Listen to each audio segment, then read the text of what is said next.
Gelap ya bah, poek bah. Ada apa nak papan? Beneran bah. Kahoyong mah hoyong jaga nih kayak kesarawa sawarga gitu lah ke neraka gitu.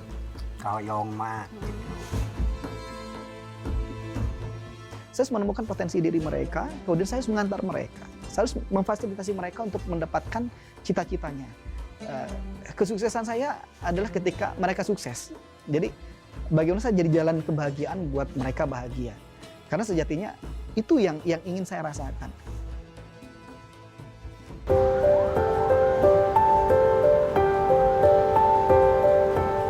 Nenek, mana yang nenek rasakan sakit nih? Yang mana yang sakit? Sehari nggak mesti makan gitu. Kenapa kamu yang nggak makan?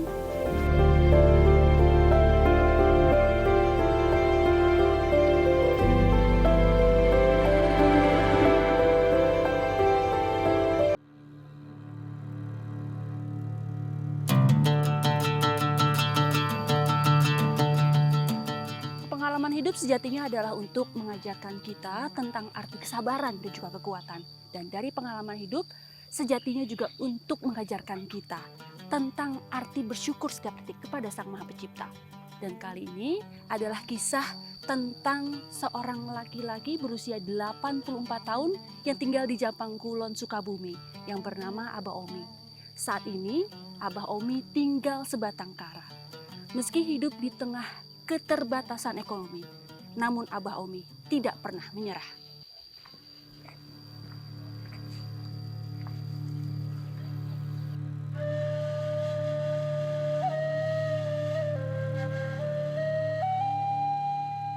Pagi ini cuaca di Sukabumi begitu bersahabat. Assalamualaikum, Abah, sarang Abah Omi. Di kabupaten yang berada di selatan ibu kota ini, saya berjumpa dengan Omi, seorang lansia yang tinggal di salah satu sudut kampung Cisoka, Kelurahan Tanjung, Kecamatan Jampang Kulon. Rumah panggung inilah Istana Omi, tempat laki-laki 84 tahun ini bernaung dari panas dan hujan. Seluruh struktur bangunan rumahnya terbuat dari bambu dan kayu. Di rumah ini, Omi tinggal sendirian. Abah nyalira di dia? Nyalira Di tahun sabaraha Abah istri burangkali ka mana, Abah? murah kali tara lebih Hmm. istri ngantunkeun. Terus sabaraha tahun, Bah, nyalira, Bah? Nyalira tos 10 tahun. Tidurnya di mana? Kulumnya di mana, Bah? Oh, jadi. Pale dia. Oh, gelap kuning, Bah. Bah, tiasa ninggalinya, Bah, ya. Punten. Oh iya, Duh. Abah nyalira di dianya, Bah. Nyalira. Gelap ya, Bah, poek, Bah. Poek. Ya iya. Saat siang, sinar matahari cukup menerangi ruangan utama rumah Omi. Saya dapat melihat jelas atap rumahnya yang sudah lapuk dan beberapa titiknya menghitam. Di saat musim hujan, lansia sebatang kara ini harus pasrah saat tetesan air hujan masuk dari sela-sela genteng. Bahkan lubang di beberapa sudut rumahnya, Omi tambal seadanya dengan plastik dari bungkus makanan dan kemasan minuman. Dapur Omi kondisinya juga tidak lebih baik dari ruangan sebelumnya. Beragam peralatan dapur dan berkebun menempel pada dindingnya. Bahkan lantai anyaman bambu ini tiba-tiba berderit saat diinjak karena sudah goyang dan lapuk dimakan usia. Oh iya dapurna Abah. Abah masak di dia nya banyak. Masak apa Oh, masak di itu? ditu, aya hawunya banyak di ditu. aya. Kita seueur sawangna, Bah. Pami di dieu bocor teu, Bah? Pami Itu hujan. itu hujan mah, hujan bocor. Palih mana nu bocor? Ieu, Ini hideung. nu hideung-hideung ieu. Hmm. Sadayana ieu Nah. bocor. Terus kumaha tuh ditadah ku wadah atau tanpi kumaha? Mun bocor, Ah, pami di- bocor. Kaluhur Abah naik. Ngotar aja. Terus dibenerkeun kitu etana. Kentengna. Kentengna. Oh, nanya, Bah. Mana? Oh, poek, Bah. Ada apa nak papan? Beneran, Bah. Bolong, Bah. Bolong, Bah. Aduh, punten ya, Bah. Oh, kada di papan heula. Bah, abah ka dieu bah. Tuh tiasa ditincal ieu mah. Iya, kada digentos ieu mah da. Gentos. Ya Allah bah, kudu hati-hati ieu teh pami jalan ka dieu nya bahnya. Abah, abi teh penasaran hiji pertanyaan bah. Upami abah nyalira di dieu, upami teu damang kumaha bah? Tidak mama, tidak mama, eta ya nu eta mah. Anu nelpon pan ka murang kali itu gaduh HP-na. Terus kumaha? Dan Tatanggi. Sok di tetanggi itu putra namang uson ka dieu ngawartosan ka murang kali. Biasana sok upami teu damangna naon biasana abah? Dan Sok dirasakeun gitu. karatul gitu, tuur itu, reklok tuur. Masuk angin pegel-pegel Oh, gitu. biasa cogogil oge. Oh, Gila gitu. mau teh kieu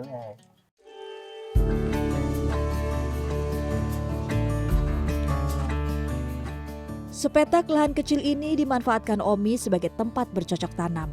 Mulai dari tanaman bumbu dapur, umbi, hingga buah-buahan ditanam secara tumpang sari. Dari hasil kebun inilah Omi bertahan hidup. Tidak bisa dipungkiri, tubuh Omi semakin hari semakin renta. Ia tak sanggup jika harus mengurusi kebunnya setiap hari. Alhasil, rumput liar kini hampir memenuhi kebunnya, bahkan hingga menutupi tanaman rempahnya. Abah, upami ieu kebon biasana sabaraha kali sasasih bah dibersihkeun abah? 2 sasi sekali. Caangan koren. Oh. Berarti di sini melak oge abah? Abah seueur melak tangkal naon gitu bah? Ka jahe ini. Oh iya jahe. Jahe itu cikur pari ditu. Cikur, koneng, meureun aya. Koneng seueur, koneng Penginten. koneng. Koneng. Oh iya Koneng tangkal sayur. cau. Tahu. Tangkal cau. Terus buah-buahan naon deui bah? Tangkal kadu, duren. Bah, upami aya tatanggi minta tolong ke abah bantu koret ieu, bantu Aya mah rawat kitu, aya. siap wae kitu kerja mah kitu. Kuat keneh Aya bah. nu minta tolong mah kiat kitu. Lain nu miwarang mah, aya nu miwarangna. Paminu aya miwarang, Aya miwarang mah tiasa kitu. dibayarna sabaraha bah sadinten bah? Sadinten 50.000. 50.000. Unggal dinten aya nu miwarang teh. Nu mawi teu aya. Teu Dan aya. eta teh sepuh teh. Teu kiat teh tenan damelna kitu. Naonna abah nu teu kieu teh bagian Nya. manana? Kakina tuurna gitu. Nya, nah damel teh kieu Ketiasa duduk itu. Mah tiasa wae kitu. Iya. Saya nu miwarangna. Selain untuk membersihkan rumput, arit juga Omi gunakan untuk mengambil hasil kebun. Yang bisa dipanen hari ini beberapa ruas jahe dan kunyit. Hasil panen yang jelas tidak seberapa, namun bagi Omi, ini adalah rezekinya.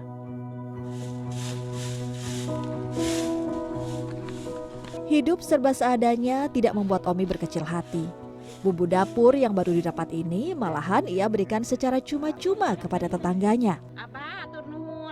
Alasannya, Omi ingin membahagiakan sesama. Di pasian bumbu.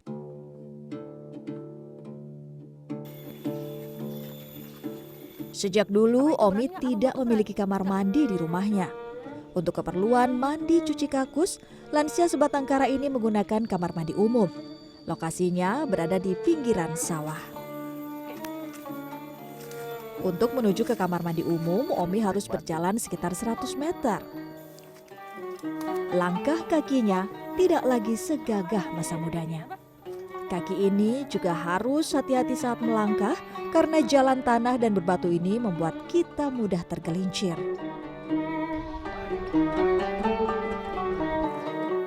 Di dalam ruangan berdinding bilik tanpa pintu dan atap ini terdapat mata air Cisoka. Air dari dalam tanah ini dimanfaatkan warga setempat untuk kebutuhan sehari-hari. Air dari dalam tanah ini dimanfaatkan warga setempat untuk kebutuhan sehari-hari, mulai dari mandi hingga membersihkan pakaian. Satu persatu pakaian Omi bersihkan dengan deterjen. Tangan keriputnya masih punya tenaga untuk mencuci dan memeras baju yang sudah dibilas. Meski setiap tarikan nafasnya terdengar begitu berat.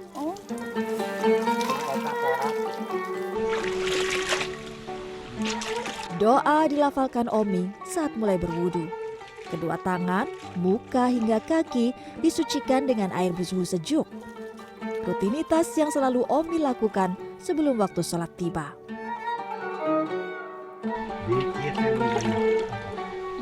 Setidaknya 1 ember air bersih harus kami bawa pulang. Air ini akan digunakan Omi untuk mencuci piring di rumah.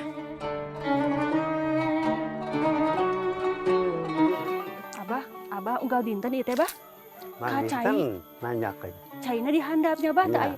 Teu aya cai nu ka bumi Abah. gaya. Oh, lumayan ieu, Bah, nanjak ieu, Bah. Ieu teh berat, Bah. Terus Jadi kan juga kamu Pak tuh ku Abah. oh, bias Abi. Bias Abi.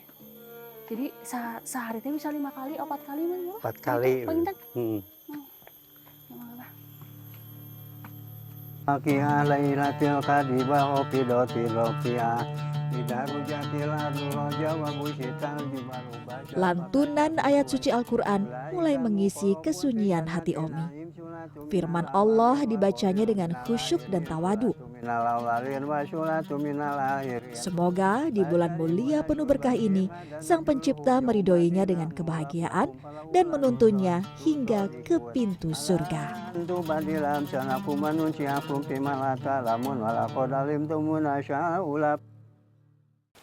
Kahoyong mah hoyong jagani ke sawarga gitu ulah ke neraka gitu. Kahoyong mah gitu. Di tananku nu kumaha kawasa gitu.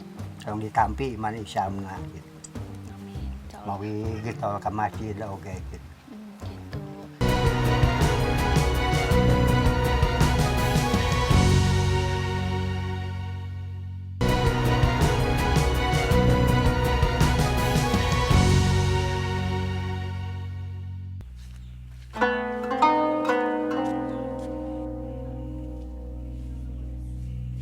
Rasa syukur Omi tidak pernah berkurang meski hidupnya jauh dari harta bergelimang.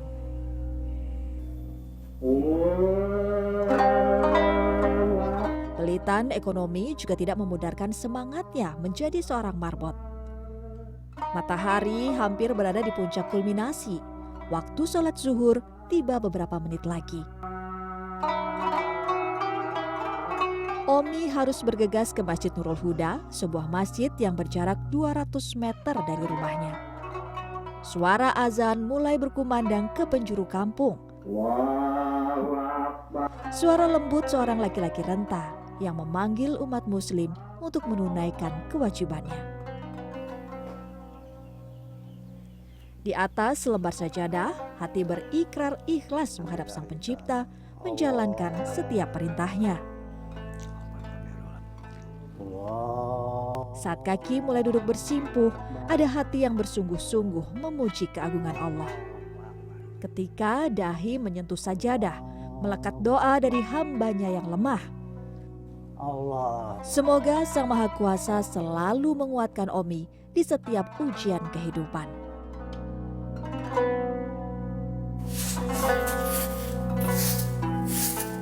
Diawali dari sudut ruangan, Omi mulai melakukan bersih-bersih masjid. Sapu lidi digunakannya untuk membersihkan debu di permukaan sajadah. Karpet panjang berwarna hijau ini harus selalu bersih karena rutin dipakai sholat oleh para jamaah. Tubuh sepuh Omi masih menyimpan sedikit tenaga untuk menyapu lantai masjid. Karena menjaga kebersihan tempat ibadah ini adalah tanggung jawabnya 10 tahun belakangan. Niatnya menjadi marbot begitu sederhana. Ia ingin di sisa hidupnya bermanfaat bagi orang banyak. Matahari perlahan beranjak menuju batas cakrawala. Omi harus bersiap memasak untuk buka puasa. Daun kering dan potongan bambu ini biasa ia gunakan untuk menyalakan api pada tungku. Saat air di dalam wajan sudah mendidih, Omi lanjut merebus mie sampai lunak. Sebagai pelengkapnya, sebutir telur dibuat Omi menjadi olahan telur mata sapi. Terasa istimewa meski melahap hidangan ala kadarnya. Semoga kesahajaan ini memberikan kedamaian di hati Omi hingga di penghujung usianya. Abah harapannya naon, Bah? Kalau Abah teh, Abah pengen kalau berdoa apa? Punya harapannya apa, Bah? Berdoa nama hoyong beunghare pumi eta teh mah kitu, hoyong sagala aya kitu. Amun tiasa mah ante tiasa geuning tos siga sasepuhanana. Terus dikulak meureun ku pangeran oge. Kedah kieu kieu. Kahoyong mah hoyong jagani ke sawarga gitu lah ke neraka gitu. Kahoyong mah gitu. Di etanan ku nu maha kawasa gitu. Sareng ditampi iman Islamna gitu. Amin. Insya Allah. Mawi getol ka masjid oge gitu. Gitu. Akhirnya saya bagaimana harus membuat suatu tempat menjadi surga buat mereka yang tidak merasakan surga di rumahnya masing-masing. Akhirnya namanya saya berikan Baitul Jannah, rumah surga.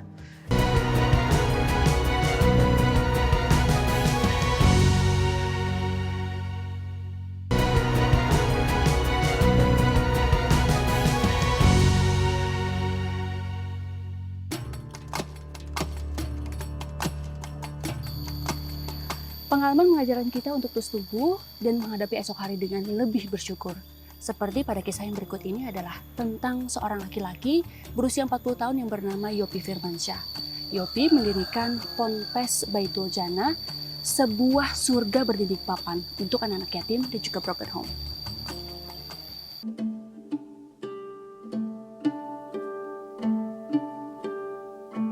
Waktu menunjukkan jam 9 malam. Sudah saatnya anak-anak berganti pakaian. Satu persatu, para bocah ini mulai beranjak ke lantai tambahan yang ada di dalam pondok mungil. Mezanin kayu dengan atap asbes inilah tempat mereka merebahkan badan dan terlelap. Dinginnya udara di lereng Gunung Payung ini juga terasa hangat dengan balutan selimut tebal. Asrama mungil berdinding papan ini bukanlah sekedar rumah. Bangunan yang amat sederhana ini adalah pesantren sekaligus surga bagi anak-anak yatim piatu dan korban keretakan rumah tangga atau broken home. Pagi hari, waktunya anak-anak belajar mengaji. Hingga hampir tengah hari, waktu mereka dihabiskan di dalam pondok berukuran 8 kali 4 meter ini. Selepas mengaji, santri-santri mungil ini lanjut membersihkan asrama. Sapu dan kain pel bukan lagi barang baru untuk mereka. Sedari dini, mereka sudah dilatih untuk mandiri.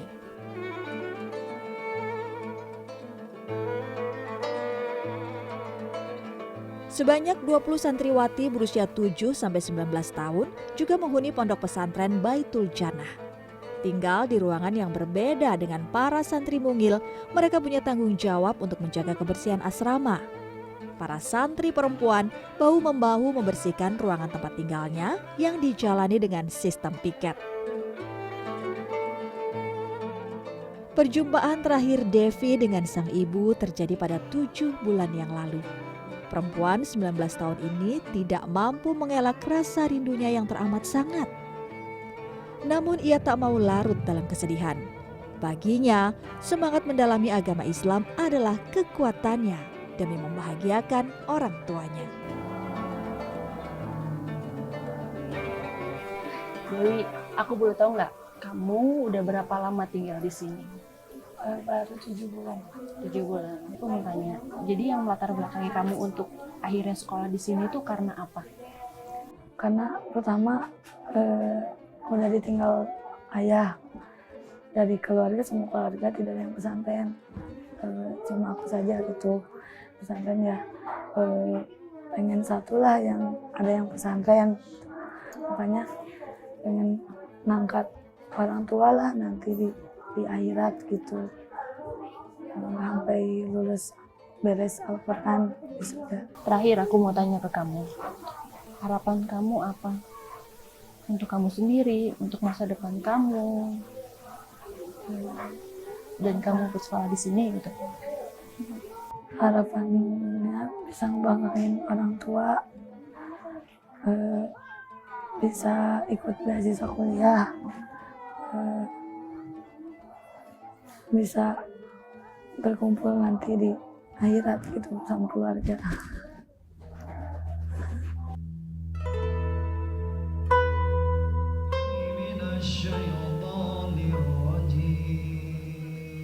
Kehidupan kelam pernah dirasakan Yopi Firmansyah, seorang laki-laki asal Cikole, Lembang, Bandung Barat. Masa kecilnya diakui Yopi tidak hanya kekurangan uang jajan. Berjibaku dengan pilu, terpaksa ia telan lantaran perceraian orang tuanya. Beranjak dewasa, Yopi bangkit dari keterpurukan. Ia tidak ingin orang lain merasakan kepedihan yang sama. Mulai 2019, laki-laki 40 tahun ini mewakafkan diri untuk menolong anak yatim piatu, duafa dan broken home dengan membangun Baitul Jannah. Saya itu dulunya anak broken home. Jadi saya anak broken home di mana kedua orang tua saya berpisah sejak kecil. Kemudian saya juga di usia SD, SMP itu saya sudah merasakan kegetiran hidup lah. Jadi ekonomi yang cukup sulit sekali. Di tahun-tahun sebelum 98 itu kan betul-betul saya ekonomi lagi sulit. Keluarga juga sulit. Saya tinggal dengan nenek saya dulu, dibesarkan nenek saya. Kemudian juga untuk bisa sekolah, itu di SD dan SMP itu saya harus jualan. Jadi saya harus jualan, saya penjual di Gunung Tumbuhan Perahu, tempat wisata. Saya pedagang asong. Nah, di SMP itu saya naik SMA. Nah, untuk saya bisa sekolah di SMA itu saya harus ngamen di Simpang Dago. Nah, kemudian dari situ saya mencoba merantau ke sana sini, berjualan, belajar, kemudian saya ikut-ikut kajian. Meskipun saya cuma tukang ngamen, tapi saya mencoba untuk terus belajar. Saya gemar membaca buku, terutama buku-buku pengembangan diri ya, gitu. Kemudian saya juga ikut-ikut pengajian, terutama pengajian-pengajian Agim di pesantren Darut Tauhid itu. Itu yang sering saya ikuti, sehingga banyaklah ilmu-ilmu agama yang saya serap. Akhirnya saya bagaimana harus membuat suatu tempat menjadi surga buat mereka yang tidak merasakan surga di rumahnya masing-masing. Akhirnya namanya saya berikan Baitul Jannah, rumah surga. Berbekal tabungan yang dimilikinya, Baitul Jannah dirintis Yopi bersama rekannya Irfan Nur Ulum di atas tanah Carik Desa di kawasan Punclut, Pagermaneh, Lembang. Pondok gratis ini fokus pada pendidikan agama Islam dan tahfiz Quran. Saya lebih menekankan bagaimana pendidikan di sini adalah pendidikan kehidupan, ya. Karena bukan hanya pendidikan yang sifatnya pelajaran-pelajaran umum seperti matematika atau bahasa Indonesia atau bahasa Inggris. Akan tetapi saya tekankan bagaimana mereka memiliki mental yang sehat. Mereka memiliki mental yang kuat gitu. Kemudian tubuh yang sehat, tubuh yang kuat juga. Mereka di sini tidak dimanja. Mereka harus berjuang menjadi anak-anak yang mandiri karena mereka akan kembali kepada masyarakat yang tentunya akan menemukan sesuatu yang di luar prediksi mereka seperti itu. Makanya di sini lebih ditekankan bagaimana mereka itu mendapat pendidikan agama yang tentu saja pendidikan agama ini adalah basicnya. Mereka mendapatkan ilmu-ilmu agama tentang bagaimana tata cara beribadah, bagaimana berinteraksi sosial, berakhlakul karimah, kemudian bagaimana dia menghormati guru, menghormati yang lebih tua. Itu ditekankan jelas di sini, lebih ke akhlak juga diajarkan karena basic kita pesantren. Usaha Yopi menjalankan pondok pesantren tidak melulu berjalan mulus. Beragam kerikil mau tak mau ia lalui agar santrinya bisa terus menimba ilmu. Karena satu hal yang harus saya jaga adalah keyakinan bahwa anak-anak ini sudah Allah catat rizkinya gitu, di Lauhul Mahfuz sana, sehingga dengan cara Allah akhirnya banyak orang yang lewat sekedar ikut sholat menitipkan rizkinya, menitipkan zakatnya, menitipkan infaknya, menitipkan sodakohnya. Biarkan cara Allah saja yang mengalir begitu saja. Karena saya tidak punya kemampuan untuk mencari dana yang tiap bulan itu tidak bisa kurang dari 60 juta rupiah. Setiap sebulan sekali 60 juta. Kenapa? Ini santri 60 orang. Dan mereka makan sehari 3 kali. Seragamnya, bukunya, kemudian kebutuhan listrik, ya, kebutuhan beras dan sebagainya, apalagi beras hari ini lagi mahal. Tapi saya tidak pernah ambil pusing itu. Karena terbukti selama 5 tahun ini Allah jaga mereka. Allah kasih rezeki mereka. Yopi tidak ingin berhenti bermimpi, meski tak jarang ia dihimpit keadaan sulit. Ayah 5 anak ini ingin terus menjalankan pondok pesantren agar para santri bisa meraih cita-cita.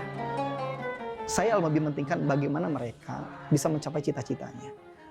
Saya bisa menemukan potensi terbaik mereka. Mereka potensi terbaiknya misalkan untuk jadi dokter, untuk jadi ahlul Quran, untuk jadi hafiz Quran, atau menjadi guru, atau menjadi dosen, atau jadi pilot, atau jadi polisi, atau jadi apapun itu. Saya harus menemukan potensi diri mereka, kemudian saya harus mengantar mereka. Saya harus memfasilitasi mereka untuk mendapatkan cita-citanya. Kesuksesan saya adalah ketika mereka sukses. Jadi bagaimana saya jadi jalan kebahagiaan buat mereka bahagia. Karena sejatinya itu yang ingin saya rasakan. Jadi saya ingin membangun pesantren ini dengan standar yang baik, anak-anak juga sehat karena lingkungannya juga baik, ya fasilitasnya juga lengkap begitu. Hari ini asrama kami belum layak, masih terbuat dari triplek dan sebagainya begitu. Ini pun ada ruangan yang bangunan-bangunan cukup permanen ini karena memang awalnya bangunan ini sudah ada dan ini hak guna pakai. Jadi bukan punya kami itu istilahnya, tapi boleh digunakan sama kami, sama santri-santri seperti itu. Jadi yang diharapkan adalah ada keterjaminan lah untuk anak-anak ini gitu kan, baik kesehatannya, makannya gitu kan. Alhamdulillah sampai hari ini rezeki selalu ada gitu. Hanya saja mungkin ya kadang ada rasa syukur, kadang ada rasa sabar. Setiap muslim diwajibkan untuk tolong-menolong dalam kebaikan. Dari Abu Hurairah radhiyallahu anhu, Nabi Muhammad bersabda, "Barang siapa yang menghilangkan satu kesusahan seorang mukmin, maka Allah akan menghilangkan satu kesusahan dirinya pada hari kiamat. Dan barang siapa yang memberikan kemudahan kepada orang lain, niscaya Allah akan memudahkannya di dunia dan akhirat."